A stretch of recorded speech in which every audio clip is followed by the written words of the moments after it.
Lanjutkan lagi mengenai karya George Canguilhem. Meskipun dalam karya-karya yang terakhir, Canguilhem menulis tentang Darwin dan hubungan Darwin dengan para pendahulunya dan perintisnya. Namun karyanya yang paling terkenal dan paling dekat dengan gambaran tentang pendekatannya tentang sejarah ilmu pengobatan atau kedokteran adalah On the Normal and the Pathological.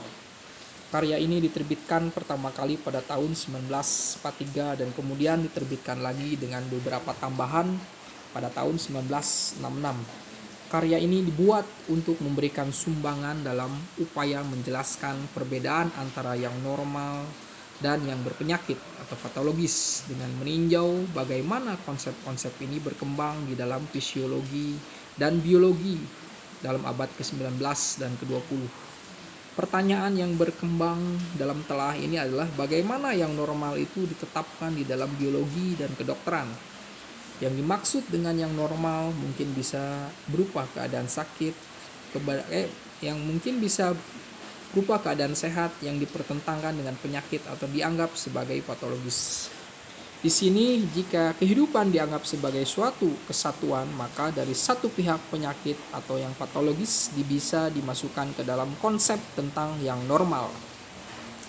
Selama abad ke-19, kedokteran dianggap sebagai ilmu tentang penyakit, sedangkan ilmu fisiologi dianggap sebagai ilmu tentang kehidupan. Walaupun begitu, akan muncul satu pertanyaan yang menggoyangkan dikotomi ini, yaitu apakah penyakit itu bukan bagian dari kehidupan itu sendiri?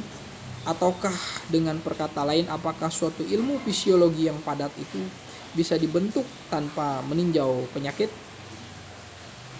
Bukankah melalui penyakit tubuh itu menjadi objek pengetahuan?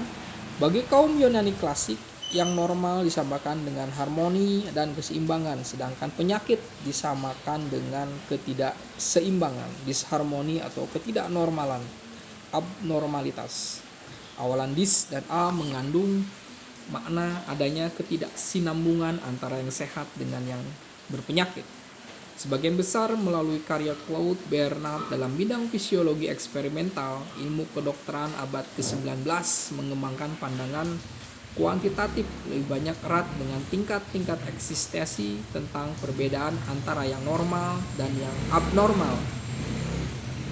Penyakit menjadi suatu keadaan hipernormal atau hiponormal. Dengan kata lain, bagi Bernard, ada hubungan kesinambungan antara tubuh yang sehat dan yang sakit. Maka memahami fisiologi tubuh normal berhubungan dengan tubuh yang sakit juga. Singkatnya, melalui paradigma kuantitatif, kesehatan yang terjaga menjadi jalan menuju pengetahuan yang sakit. Dalam abad ke-20, karya René Leriche mengguncangkan aspek perspektif kuantitatif pendekatan positifis. Bagi Leriche, sehat itu setara dengan diamnya tubuh di dalam organ-organnya. Sekarang keadaan sehat menjadi yang sepenuhnya diterima sebagaimana adanya. Kesehatan badan tidak diketahui atau dipahami begitu saja. Sekarang suatu pengetahuan tentang tubuh hanya menjadi mungkin dengan bertolak dari perspektif patologis, dari perspektif kedokteran, bukan dari aspek fisiologis. Walaupun begitu, ciri dari yang patologis masih harus ditentukan. Jelas bahwa pertanyaan ini bisa didekati baik dari sudut pandang orang yang merasa sakit maupun dari sudut ilmu kedokteran itu sendiri. Kondisi patologis seseorang bisa ditentukan dengan menggunakan kriteria kedokteran yang ketat sebelum ia secara sadar memiliki pengetahuan tentang penyakitnya sendiri.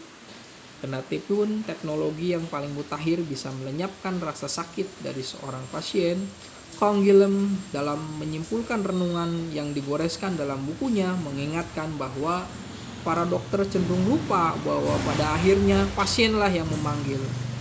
Peringatan tentang hal yang sudah jelas ini memungkinkan Canguilhem memberikan penegasan bahwa perbedaan antara fisiologi dan patologi hanya bisa bermakna secara klinis. Inilah penegasan yang menentukan, berlawanan dengan yang disebutnya sebagai pendekatan positifis terhadap ilmu, di mana seorang harus tahu lebih dulu sebelum bertindak. Canguilhem mengutarakan pikirannya tentang pentingnya teknik, artinya hanya dengan merujuk pada lingkungan atau kondisi-kondisi eksistensi dan bukan dengan mencoba membentuk perbedaan secara teoritis dan a priori. Di dalam keadaan sehat dan sakit ada bersama-sama, perbedaan antara fisiologi dan patologi bisa dipertahankan. Menunjuk pada kondisi berarti bahwa perbedaan antara yang normal dan yang sakit harus tetap bersifat sementara dan terus terbuka terhadap perubahan. Dengan menutup jalur pengembangan para pelaku manusia, maka pendekatan Canguilhem di sini akan tampak berupa peningkatan kualitas mereka. Tema penting yang terus ada di dalam karya Canguilhem terhadap definisi resmi tentang disebut normal. Satu cara yang dipakai untuk mendefinisikan yang normal adalah dengan menggunakan norma-norma statistik.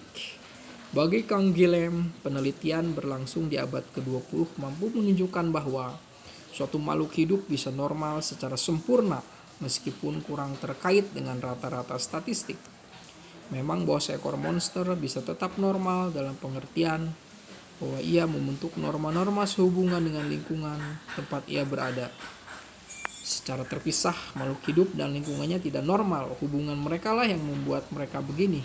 Dalam pengertian ini, suatu anomali bisa jarang terdapat dan bisa masih tetap normal.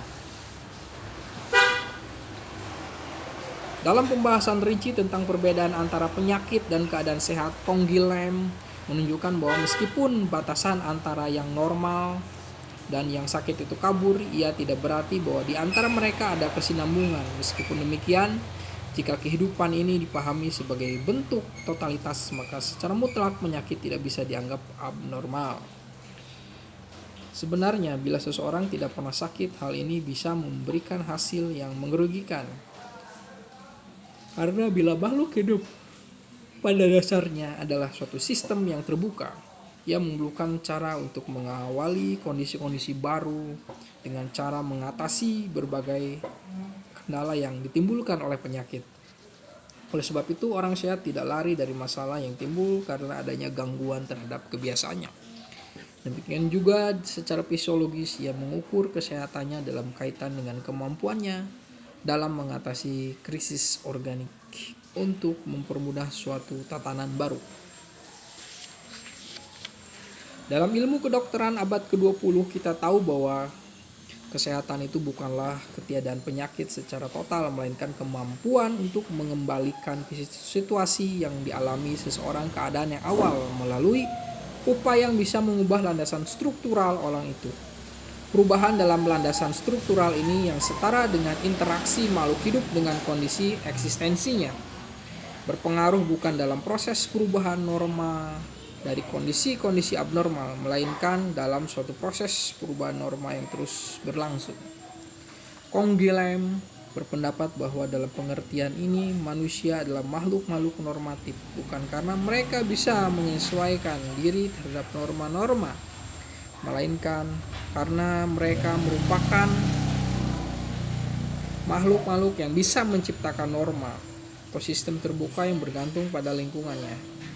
Seperti yang diakui pengarang kita, di dalam suatu sistem, norma bersifat relatif satu sama lain. Penyakit hambatan merupakan rangsangan yang niscaya demi pembentukan norma yang begitu bagi kesehatan. Berdasarkan pada anggapan Canguilhem tentang pentingnya patologis, ia sependapat dengan pengertian tentang norma yang bersifat psikososial. Contoh di sini adalah karya Talcott Parsons disebutkan bahwa norma a priori suatu masyarakat yang berjalan dengan baik dan teratur dianggap sudah ada sendirinya, dan jika melewati batas tertentu, perlawanan terhadap norma tersebut dianggap sebagai penyakit dan berbahaya bagi masyarakat itu sendiri. Teori sosial semacam ini melihat masyarakat sebagai suatu sistem yang relatif tertutup di mana kesehatan dipelihara dengan mengacu pada norma, bukannya menciptakan bentuk-bentuk normalitas baru. Secara umum, bagi Canguilhem, sejarah ilmu merupakan suatu sistem terbuka seperti yang ditekankan oleh Michel Foucault. Ilmu setiap saat membentuk dan membentuk ulang sejarahnya sendiri. ia menemukan norma untuk bisa memperbaiki dan mengubahnya. Karena alasan ini, maka ia cenderung menjadi suatu poros ketidaksinambungan karena sudah menjadi sifat pluralitas dan norma masyarakat adanya ketidakseimbangan norma, seperti pengertian tentang subjek transendental sebagai suatu sejarah kesinambungan. Maka sejarah merupakan suatu sistem tertutup dan tidak mampu berubah secara mendasar. Oleh sebab itu, sejarah adalah sejarah yang terputus-putus, tidak sinambung, adalah sejarah yang selalu mempertanyakan dirinya, seperti yang dilakukan oleh Kant tentang zaman pencerahan. Mungkin prinsip ini selalu bertanya, mempersatukan Foucault dan Canguilhem. Seperti halnya Canguilhem tergabung dengan perkembangan penting ilmu abad ke-20. Terima kasih.